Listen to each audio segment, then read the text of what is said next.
If you are ready to see some mega brands and some luxury brands in this third part of my palette collection videos, then stick around.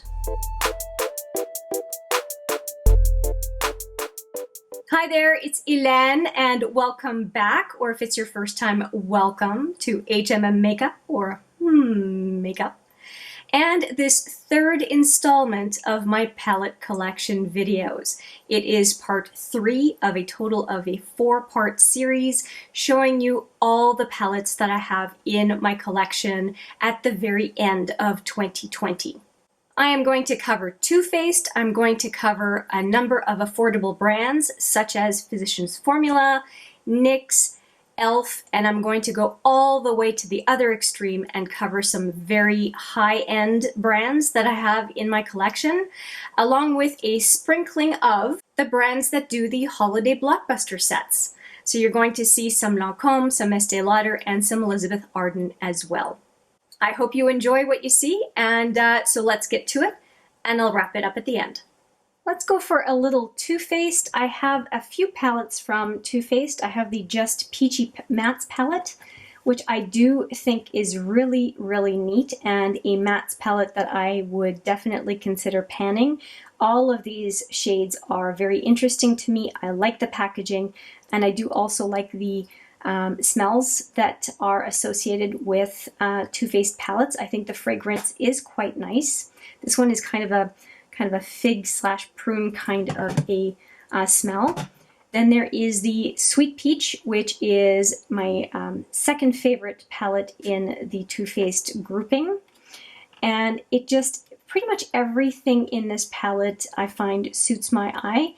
And I'm a little bit surprised I don't use it more, because I really like the purples. I really enjoy this green up here, bless her heart. They are very pretty eyeshadows and kind of a no-brainer to use, and I think that in some cases I like a challenge in a palette, and this one is maybe too easy to use, I don't know, but every time I do use it, again, I like the scented palette. It is kind of an experience to use. And I did get the original chocolate bar when it was at the very, very end of its heyday, and I really don't understand why people are so crazy about it. I think it's pretty boring. The only one in here that is the saving grace and why I keep this palette is the Gilded Ganache. It does an amazing eye look for me, and I really appreciate this color in a big, big way. I also like Amaretto, but Gilded Ganache is the showstopper in this palette overall.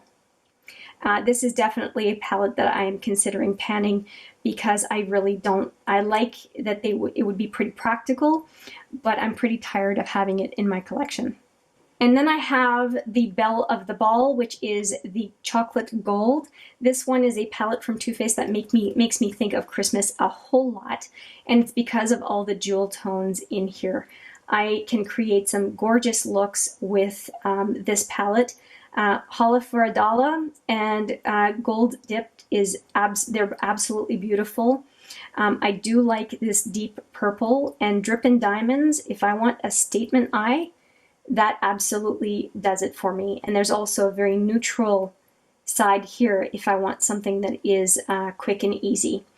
Out of all of them, I like this one the most, and I am very much looking forward to receiving the Pumpkin palette that I have ordered recently, as well as the Shake Your Pom Poms. I did get a couple of Too Faced palettes that will be adding to my collection. Let's go with some drugstore options real quick. I do have the, this is a highlighter palette, but I do consider it an eyeshadow palette because it's a whole lot, 12 in total highlighters that I can do a look with. And it is the Warm Nude from Physicians Formula. I also have this one that I have yet to do a look with, and it does come with a brush, and it is, what's it called again? The Tropical Days palette, and it's okay. I think this would be a palette that I would take with me if I wanted a palette that I wasn't worried about damaging, because it's just basic. It'll get the job done, but it's not exciting in any way, shape, or form. And then I'm embarrassed to say that I have 2 e.l.f. palettes that I have yet to use. I won't take them out of their packages. There is one that is spice and one that is sugar, and I got them for, I think it was $5 each. And I was planning on doing a focus on e.l.f. this year, and I haven't done it. So I'm going to end up putting these 2 palettes into that focus that I'm going to do in 2021 and use them when I get to that focus. Now I have some NYX palettes. I have these 2 off-tropic palettes, and I really do like the color story for them. I think that NYX did a fantastic job. This is, I think, Hasta La Vista. Yeah, Hasta La Vista. I love the bottom row. Purple and yellow like that just draw my eye. And then I've got this one, which is Shifting Sands, and this is the second one that I picked up. And it's this quadrant right here that I'm the most excited about. And then from NYX, I do have the 3 from the line. This is one that I picked up for a different reason, so let's talk about these 2. These 2 have some dupes for the subculture from Anastasia Beverly Hills, and that is part of why I picked them up. I do like the solid construction of these palettes. I think that NYX did a really great job. I like the purpley pink and grungy side of this palette, Ignite. It's a really nice palette, and I really enjoyed doing looks with this one, and I would not hesitate to take it with me. I think the construction of these palettes is really great. Grind is my favorite of the 2.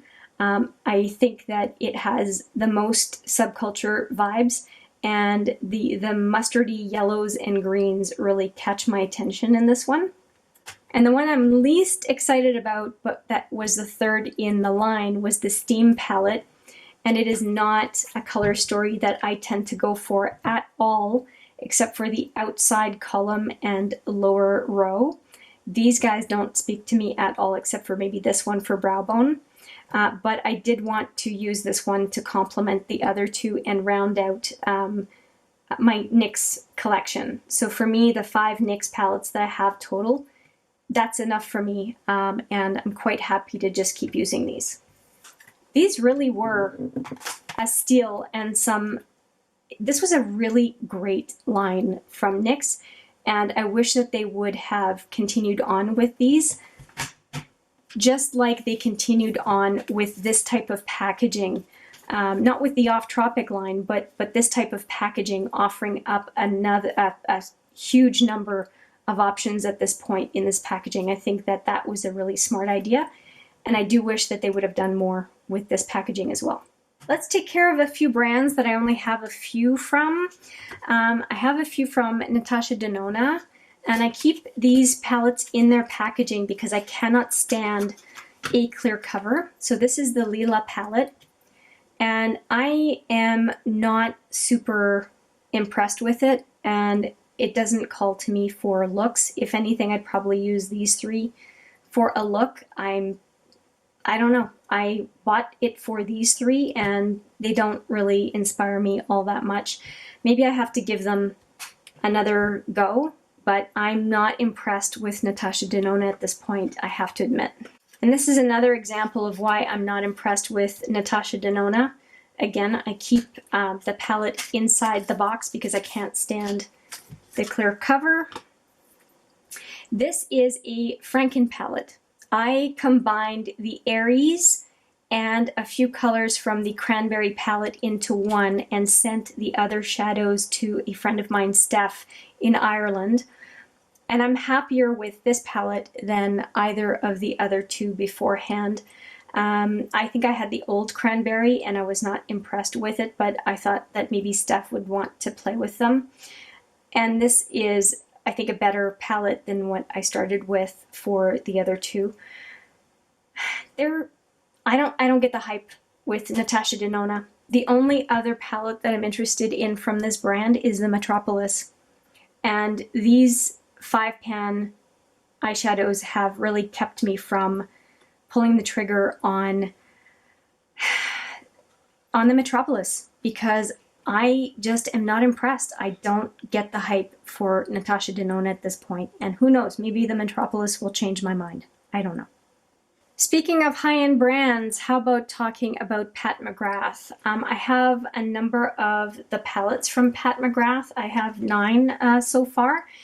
Let's talk about a few of the quads, and I do have singles from her as well, but I won't put that in a palette video because it would just take too much time. So here is a quad. This is a quad that is perfectly adequate, but it does not knock my socks off. I'm not sure why it is that I purchased it. What's it even called? I'm not a big fan of the names. This one is the Blitz Astral quad in Iconic Illumination. Very basic. Very basic, not worth the money. This one is more interesting. This is the Nocturnal Nirvana, and at least it has some punch to it. The colors are interesting, but again, I don't think that they are worth the type of money that Pat McGrath is asking for. They're nice, but for a lot less, I can get some amazing shadows from Colored Rain or Cleona Cosmetics. And this does not, in my estimation, warrant the type of price that is asked for of these quads. If I'm going to pay that kind of money, I want to get the value that I paid for. And these quads did not deliver, although this one is better than the red one. Now this palette I got on sale, so I'm happy with the value that I got. This is La Vie Rose, and it is a very pink palette. So here it is. Now I do like all of the shadows in this palette, and I can understand why they are included.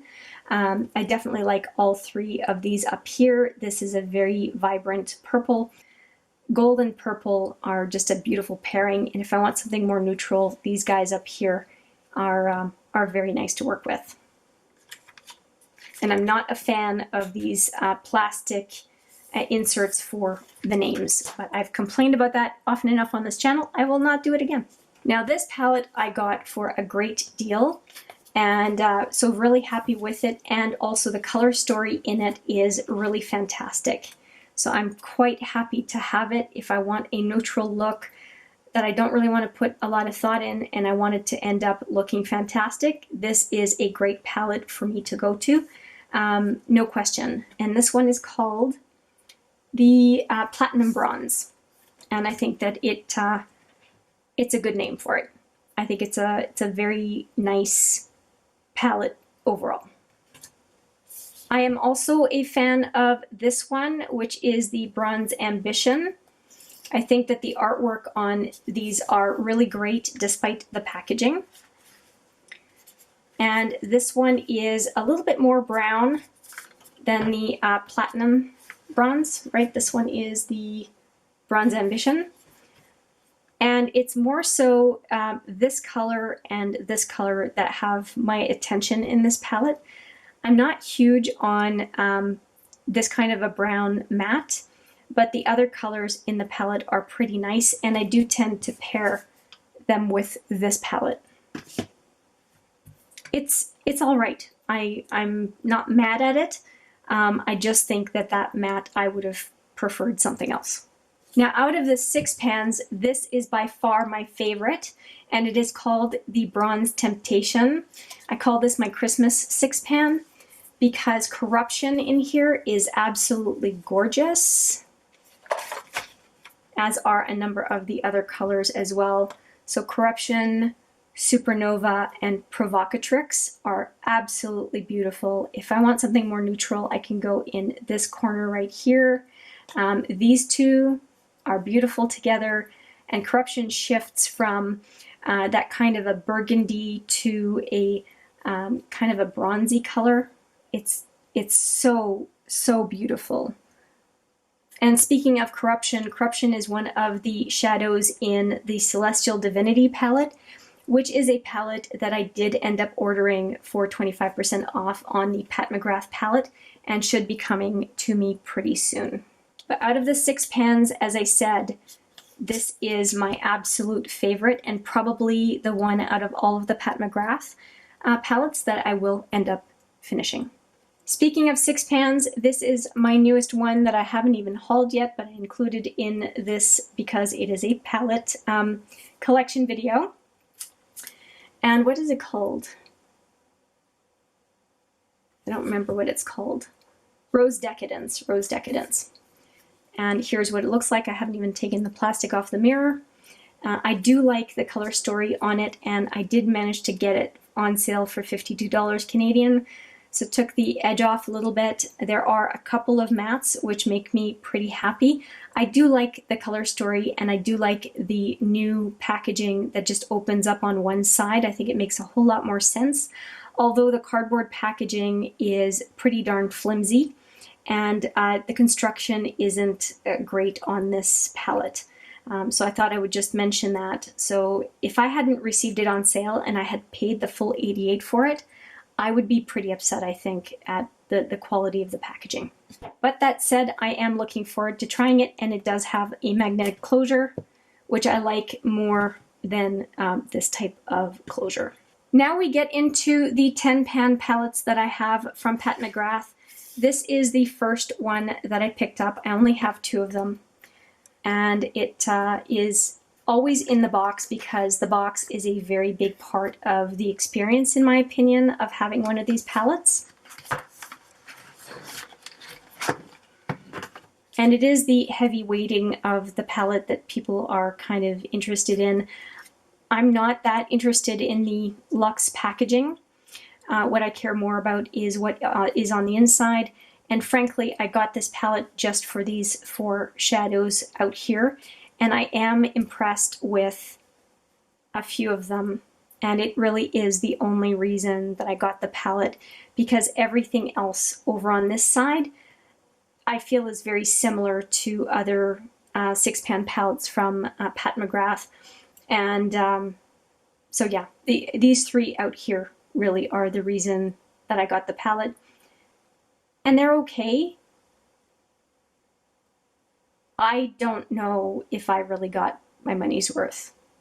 I am one of those folks who really doesn't quite understand the hype. And a big reason that I got most of these palettes is because they were at a significant discount.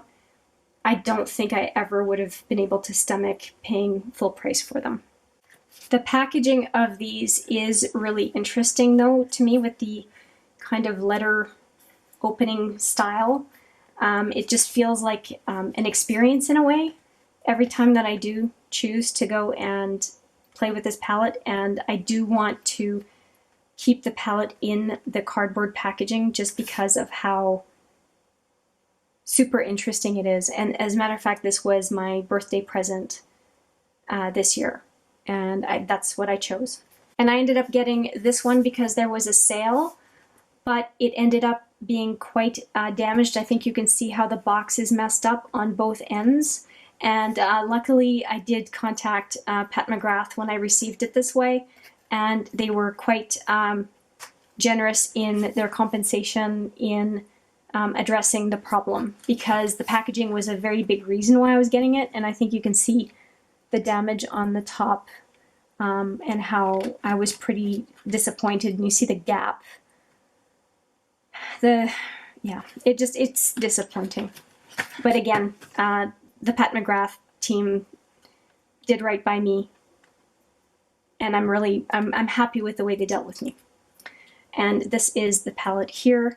I don't find these to be all that special, and so it's not, I don't like it as much as I like the Mothership 5.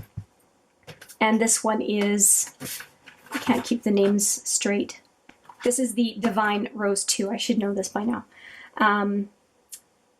It's a nice palette.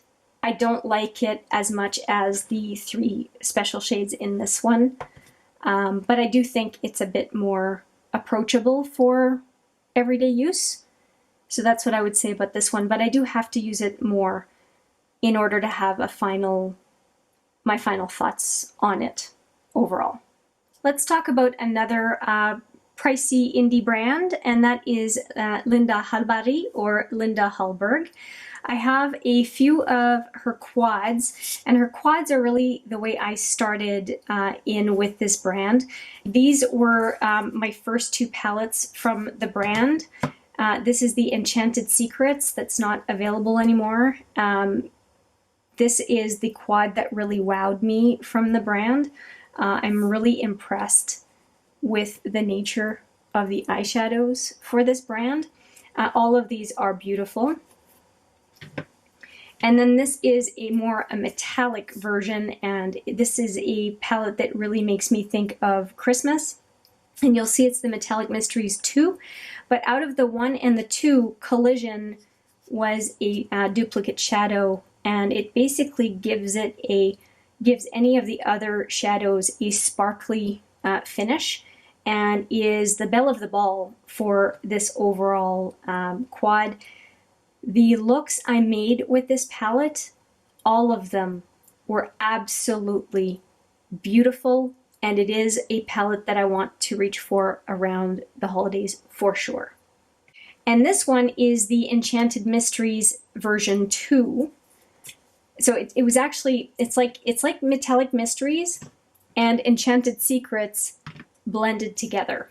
And so you have some of these metallic type shadows, and you see these two up top that are more like the Enchanted Secrets singles that I showed you in this palette. So it's kind of a hybrid quad between the metallics and the enchanted shadows. Out of all of them, if I could only have one, it would be the Enchanted Secrets, and I do hope that she releases more of that type of formula. Then the Infinity palette is the next one in the whole set that I purchased, and it is a very nice face and eyeshadow palette similar to the Juvia's Place that's also in my collection. You can pretty much do anything with this one single palette for anything that you need to do on the face. So you have blush options, you have highlighter options, you have contour color options, and of course all of these you could use on the eye. And I liked this one so much in its sleek nature that I ended up getting the deep version as well. And that one is in this packaging. So it's very easy to differentiate between the light and the deep. And as you can tell, you have the highlighters, the blushes, and the deeper contour options in this deep palette. I do tend to use this one more so for eyeshadow than contour, of course, because I'm light medium leaning, but they are beautiful, rich colors if you're looking for a neutral look, and I'm happy to have both the light and the deep of these 8-pan palettes from Linda Halbari. I really like the mattes that she produces. And I also have a palette that I featured recently in a video, and that is the Spectral Palette.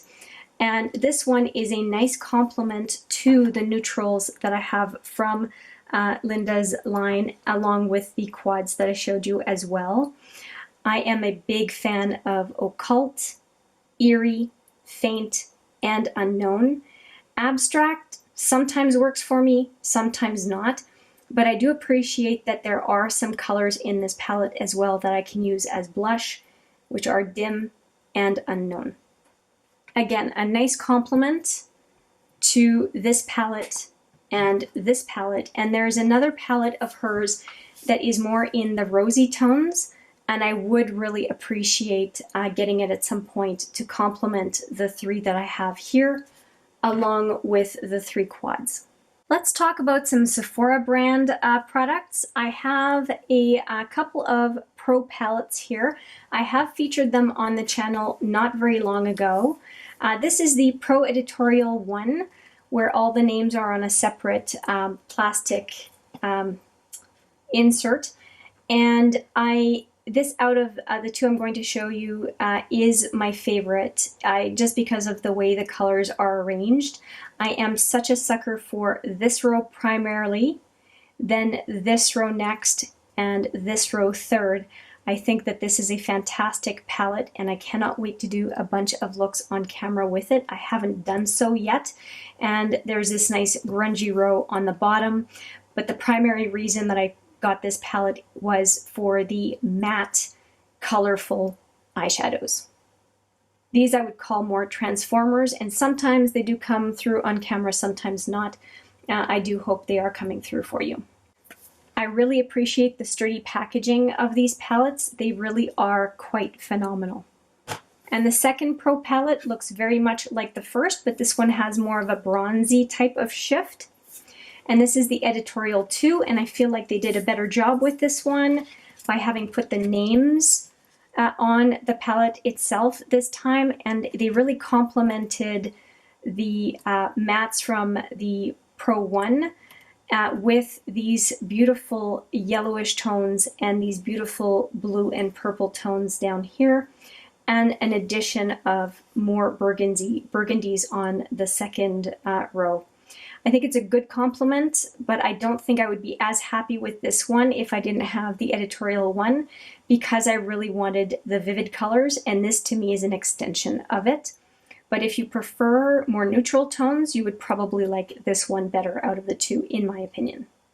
And I did manage to get these couple of palettes on sale for nearly half off, and it's a big reason why I did get them. I had my eye on them for a long time, and the timing was just right, and I got them. And this is another one where the timing was right. I ended up paying, I think, $7 or $9 for it. And it is a beautiful, beautiful 7-pan eyeshadow palette from Sephora, and one that I would not hesitate to take around with me. I'm a big fan of little palettes for on the go, and this one I would absolutely not hesitate to take with me, especially for the jewel tones that are right here. I think they're great, and the mattes complement them nicely, especially these two right here.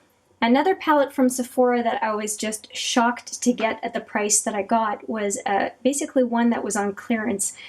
Is a mere number of dollars to get it, and it is 3 blushes and 3 transformer shades on top that work as highlighters.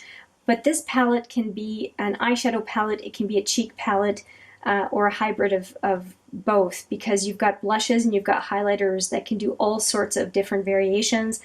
I really enjoyed swatching and playing with this palette, and it comes to mind very often because of its versatility. And finally, there is this one, and you will notice that I keep it in the package just because I get I think it's such a hoot that it comes as an electronic purchase. And it is the Moschino and Sephora palette, and very much like the Editorial palettes that I showed you, it's the range of colors in this palette that had me absolutely smitten. The mirror is huge, and it does kind of hide itself well as an electronic device, and I really, really like that aspect of this palette. The names are on the card. It has a color switch built in, and look at the eyeshadows in this palette.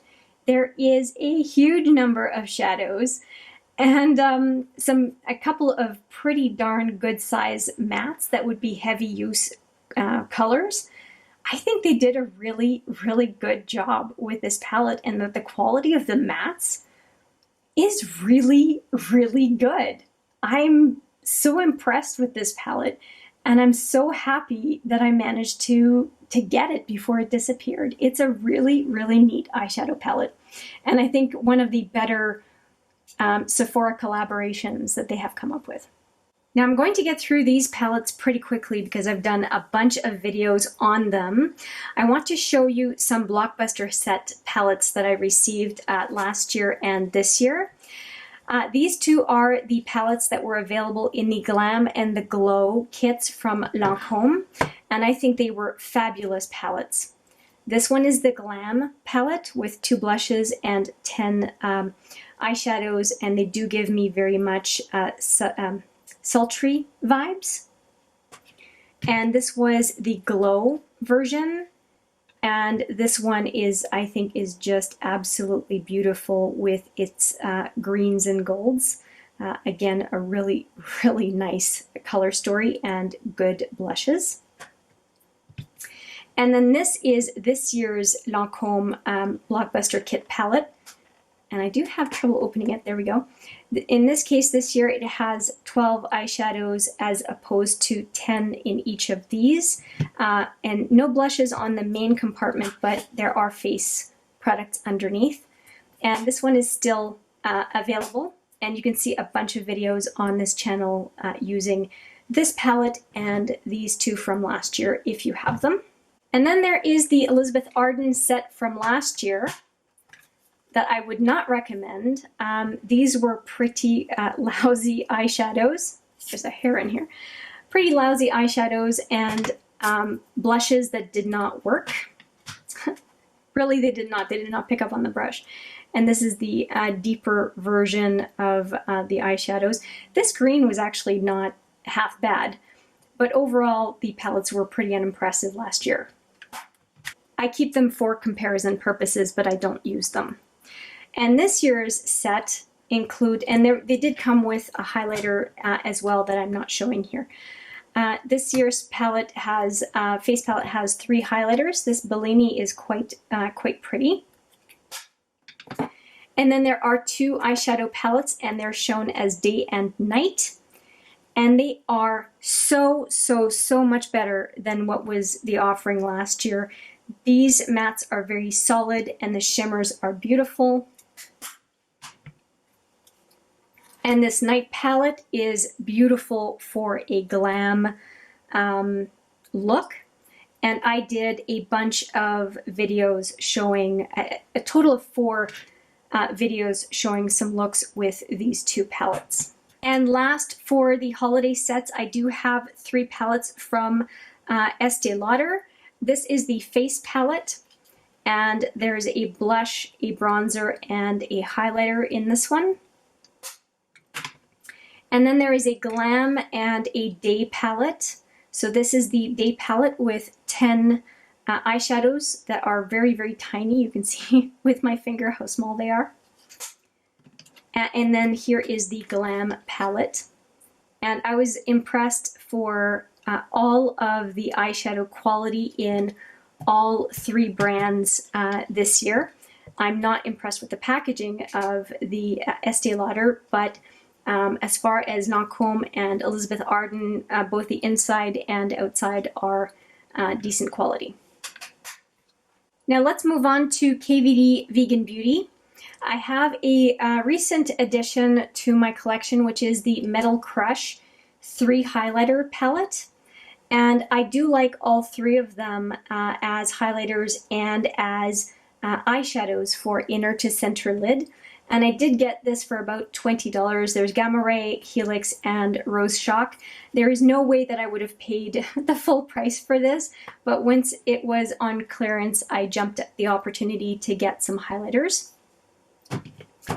And these are a nice complement to the highlighters I already have in the Alchemist palette. And I also have the Aquamarine single that acts as a topper for these guys as well. And so there's emerald green, sapphire, violet, amethyst, and pink opal in this quad. And I have talked about this quad a number of times on this channel. It is available right now for 10 US, I think, and 13 Canadian. This is an absolute steal. It is equivalent to the Cliona quads I showed earlier in the palette 2020 update. I really strongly suggest this palette as a must-have in anyone's makeup collection. It's on my very short list of things that I would recommend. It's a fantastic find. It used to be around $40 and at 13 Canadian now it's an absolute steal for what it is. For some more small stuff from KVD Vegan Beauty, I have 3 quads. The Rust Quad, the Plum Quad, which is my favorite, and the Sage Quad, which is my second favorite. they're great. They are very, very sturdy to take with me, and I do like the ability to have a palette on the go. It does happen to me pretty often that I do my makeup elsewhere from home. I don't like being late somewhere, so sometimes I'll get somewhere early and then do my eye makeup, and these are a beautiful option. Now to some palettes from Kvd Vegan Beauty. I do have the Pastel Goth. It is a beautiful palette. It is a very unique color story for a rainbow palette. I'm very happy to have it in my collection. I also have the mini metal matte, and this is out of all of my Kvd Vegan Beauty stuff. It is my most boring palette of this brand, and the reason I got this palette, frankly, was for Thunderstruck. And I think that I'm just going to end up panning the mattes and depotting this one. I think that's what I'll end up doing. Or I might depot all 5, but I really don't want to keep them in palette form for too long. So these I am really thinking about panning sooner than later. They're not bad mattes at all. It's just I don't want to have that palette hanging around too long. Now this palette, every look that I've done so far with this 10th anniversary palette has been fantastic. And I would not have thought that necessarily with the color story, but everything really, really works. I'm so impressed with this palette, and I am looking forward to using it a whole lot more in 2021. Kvd Vegan Beauty mattes are really, really good. Well, that's it. I hope you enjoyed the brands that you saw today. I had a couple of surprises in there with some Moschino and some Linda Halbari as well, or Linda Hallberg, you may know her as. Yeah, quite a few palettes, a lot of palettes that I really like in this whole cluster of palettes that paraded in front of you today. Let me know if you had some favorites or some that you wouldn't touch with a 10-foot pole. I would love to hear what your faves and no thank yous might be. We're all different, and it's great to hear what our preferences are and why. With that, I will say thank you so much for watching. I appreciate it very much, and I look forward to seeing you in the next video. But for now, take care.